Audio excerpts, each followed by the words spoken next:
Bonjour les amis, on se retrouve donc pour continuer à parler de ce qui est notre héritage, à savoir les bénédictions. Nous avons été bénis de toutes sortes de bénédictions spirituelles dans les lieux célestes en Jésus-Christ, tel que nous l'affirme l'apôtre Paul dans sa lettre aux Éphésiens, Éphésiens 3, que nous connaissons tous. Mais c'est vrai que malgré cet héritage grandiose, beaucoup finalement ne le vivent pas. Nous avons commencé à parcourir certaines de ces bénédictions dans Deutéronome 28, dont le principal moyen d'activation au départ, c'est bien sûr Deutéronome 28.2, quand tu obéiras. L'obéissance est incontournable, n'est-ce pas, dans l'activation de ces bénédictions, mais je vais insister plus tard sur l'obéissance, dans la mesure où elle couvre pratiquement tous les aspects de la vie du disciple en réalité.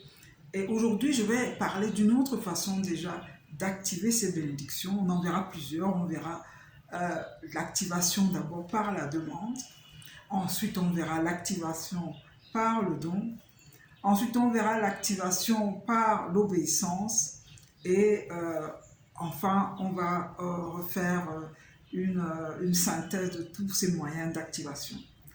Alors aujourd'hui, nous allons parler en étape 1 de l'activation par la demande.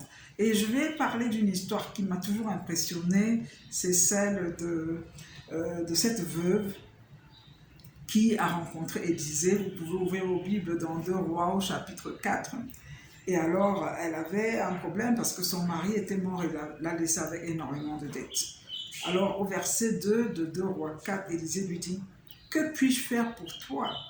Dis-moi, qu'as-tu à la maison ?» Elle répondit: « Ta servante n'a rien à la maison qu'un vase d'huile. » Et il lui dit: « Va au dehors demander des vases chez tous tes voisins, des vases vides, et n'en demande pas un petit nombre. » Et elle est rentrée. Quand tu seras rentrée, tu fermeras la porte sur toi